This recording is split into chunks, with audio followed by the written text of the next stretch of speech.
Fala galerinha do xadrez, tudo beleza? Pessoal, na partida passada eu mostrei uma vitória então do Paul Morphy contra o pai dele, quando o Paul Morphy tinha aí 11 anos de idade, ele mostrando como ganhar, né, do seu pai aí no xadrez, usou os princípios do xadrez. O vídeo é bem legal porque mostra todos os princípios ali do xadrez, né?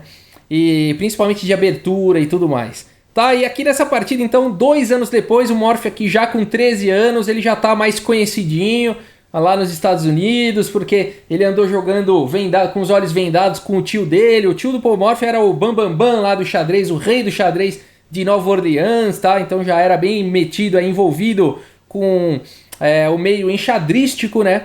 E aí, 2 anos depois, então, o Morphy já é um jogador bem mais forte do que aos 11 anos de idade. 13 anos de idade aqui, ele já realmente tinha uma força avassaladora. Então aqui ele resolveu jogar com uma torre a menos contra o pai dele. Percebam que aqui ele está sem a torre aqui de A1, então, e ele vai jogar então contra o pai dele. Vamos dar uma olhada nessa partida. Aqui o Paul Morphy abre então com o peão do rei E4 e o Alonso Morphy, o pai dele, faz o lance E5. Cavalo em F3, cavalo aqui em C6 e agora o lance bispo C4. O Paul Morphy ele tem que buscar linhas aí agressivas, né, na abertura. Ele tem que tentar vencer logo aí na abertura, porque se as pretas conseguirem aí trocar peças, né, amenizarem aí, as pretas vão para o final vencedor com uma torre a mais, né? Então o Paul Morphy vai para essa ideia aqui de pressionar já em F7. Cavalo em F6 pelo Alonso, permitindo aqui esse ataque aqui do Paul Morphy com o cavalo em G5, né? Então veja que ataque incômodo aqui na casa de F7. Aqui as pretas não tem uma opção muito fácil de se defender, né? Veja que nenhuma das peças menores podem defender aqui o ponto de F7. Portanto, o lance jogado aqui foi o lance D5. E depois de E por D5, cavalo por D5, parece que o pai aqui do Paul Morphy foi bem sucedido em bloquear, né, o ataque ao ponto de F7. Agora o cavalo está atacado. E o que jogar nessa posição? É claro, o Paul Morphy vai com tudo agora com o cavalo aqui por F7. Ele já começou com uma torre a menos e agora oferece o cavalo em sacrifício. É difícil você recusar esse sacrifício aqui do cavalo, porque o cavalo está atacando aí a dama e a torre. Então aqui o Alonso Morphy continua com o rei por F7.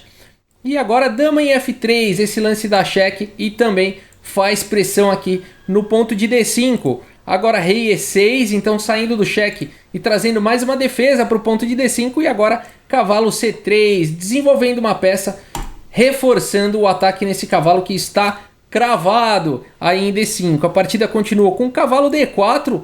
Legal esse lance aqui do pai do Morphy, ele ataca a dama, ataca aqui o ponto de C2. A partida continuou agora com bispo por D5 cheque. E agora rei D6, né? Não dá para capturar aqui esse bispo, enfim, ele está atacado, essa casa está muito bem controlada, né? Portanto, o rei D6 foi jogado e agora dama aqui em F7 pelo Morphy. Nessa posição aqui, ela é bem difícil, né, de você pensar num lance, e o Alonso Morphy aqui vai para uma ideia que é bem intuitiva aqui, né? Um lance natural de se fazer bispo E6, tentando trocar aí algumas peças. No entanto, aqui talvez foi o lance jogado, tá? Bispo E6. Aqui talvez dama E7 fosse um pouco mais aí forçante na questão de trocar peças, tá? Aqui depois de, por exemplo, o cavalo E4 com cheque, não foi assim que seguiu na partida, mas rei volta para D7, tá? Aí esse rei C5 dando cheque mais uma vez, o rei vem para D8. Depois de cavalo por B7, aí dando cheque, né? Tentando um ataque pelo menos, bispo aí por B7. Aqui as brancas conseguiriam... enfim, aqui as brancas teriam que trocar aqui a dama, né? E as pretas teriam conseguido trocar muita peça. Então aqui depois de dama por E7, rei por E7, bispo aqui por B7, as pretas ainda poderiam jogar aqui o intermediário cavalo por C2. E depois de rei D1, torre aqui em B8. E as pretas estariam aí numa posição bem melhor, né? Depois de bispo E4 aqui voltando, atacando o cavalo e cavalo D4. As pretas teriam sido bem sucedidas aí em anular o ataque do Morphy.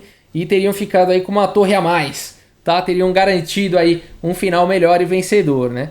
Mas depois do natural aqui, bispo E6 jogado pelo Alonso Morphy, o Paul Morphy continua aqui com bispo por E6, cavalo então volta aqui por E6, cavalo E4 cheque, e aqui acho que o pai dele falou, menino danado, vai me conseguir um empate, né? Porque, enfim, aqui o rei não tem muitas casas, né? Se o rei vier agora aqui para D5...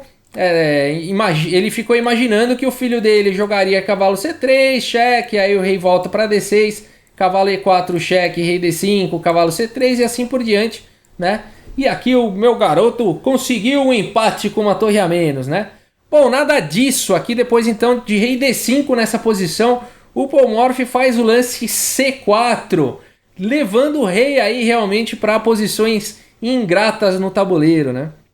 Aqui a partida continuou com o rei por E4 e agora o lance dama por E6 aqui pelo Paul Morphy. O Paul Morphy continua com uma torre a menos aqui, mas ele conseguiu o rei do pai dele no centro aí do tabuleiro. A partida continuou aqui com dama D4 e agora dama G4 cheque, uma sequência bem legal. O peão não deixa aqui o rei fugir para D5, o rei tem que continuar, tem que escapar daí desse cheque, nenhuma peça das negras pode bloquear. Só sobrou aqui a casa de D3, lance forçado, rei D3 e agora dama em E2 com cheque. Veja que mais uma vez aqui o lance é forçado, né? O rei só tem agora a casa de C2. Agora o Morphy continua com D3 e olha onde está indo parar o rei aqui do pai dele, né? Veja que sequência forçada legal aqui, né? Bom, aqui só sobrou rei B1 ou rei por bispo, tá? O pai dele aqui continua com rei por C1 e o Morphy faz o elegante aqui, roque com checkmate, né? Então olha que legal esse checkmate aí com roque, né? Olha onde foi parar aqui o rei do pai dele, né? Ô, Rafael, não dava para ter jogado ali rei B1 ao invés de rei C1 aqui nessa posição? Porque rei por C1 tomou roque aí e levou checkmate de roque, né? Bom, rei B1 postergaria, mas realmente sobreviveria mais, tá? Mas também vai levar checkmate de maneira forçada. Depois de roque aqui, bispo C5, por exemplo, o Morphy poderia continuar com bispo D2 cheque. E aqui, enfim, se jogar rei por B2, bispo B4 seria checkmate, tá? Então aqui a dama estaria dando cheque. O rei não tem para onde ir, o peão está protegido aqui pela dama, tá? A torre está tirando todas as casas daqui de baixo, o bispo está cobrindo aqui essas diagonais e o próprio peão está tirando aqui a casa de B3, tá? Então aqui seria checkmate. Então depois aqui de bispo D2 cheque, as pretas aqui teriam que continuar com o rei por A2. E depois de bispo C3, então, aqui as brancas vão dar checkmate em mais alguns lances, tá? Então, por exemplo, aqui se a dama tenta escapar com dama em H4, viria simplesmente B4, esse lance vem com cheque, e depois de rei B3 e dama aqui em B2, só sobraria aqui a casa de A4, mas depois de torre A1 seria checkmate, tá? Então, de qualquer maneira, o Paul Morphy teria aí uma sequência de checkmate, mesmo com peça a menos aí, né? Com torre a menos, mas a posição do rei, né, do pai dele, o rei ficou muito exposto, né? E o Morphy soube aproveitar isso. É interessante que o Morphy partiu pro ataque logo na abertura, né? Porque na abertura não faz tanta diferença aquela torre lá em A1, né? Logo nos primeiros lances e tal. Então foi inteligente a saída aí do Morphy para jogar com uma torre a menos. Ele foi logo indo pro ataque lá em F7, né? Sacrificou e foi com tudo, né? Ou ele ganhava naquela hora ou as negras conseguiam trocar peças e ficarem melhores aí na partida, né? Muito legal aí, espero que vocês tenham gostado dessa partida do gênio Morphy, considerado por muitos aí como o maior gênio da história do xadrez, né? Então, é certamente aí o primeiro grande gênio que a gente tem notícia no xadrez, né? Lá em 1840 e pouco, 1850, já fazendo sucesso, e viria depois a se tornar realmente aí o melhor, né? Ser reconhecido como o melhor jogador do mundo na sua época, né? Ele foi lá para a Europa, foi desafiar os melhores lá, os alemães, a turma toda que mandava lá no xadrez, né? Que eram os melhores do mundo, e ele foi lá derrotar um por um, Paul Morphy. Tem muitas partidas do Paul Morphy aqui na playlist da Saga dos Campeões do Mundo, de Labordané a Magnus Carlsen, a playlist que eu fiz aqui no canal Xadrez Brasil.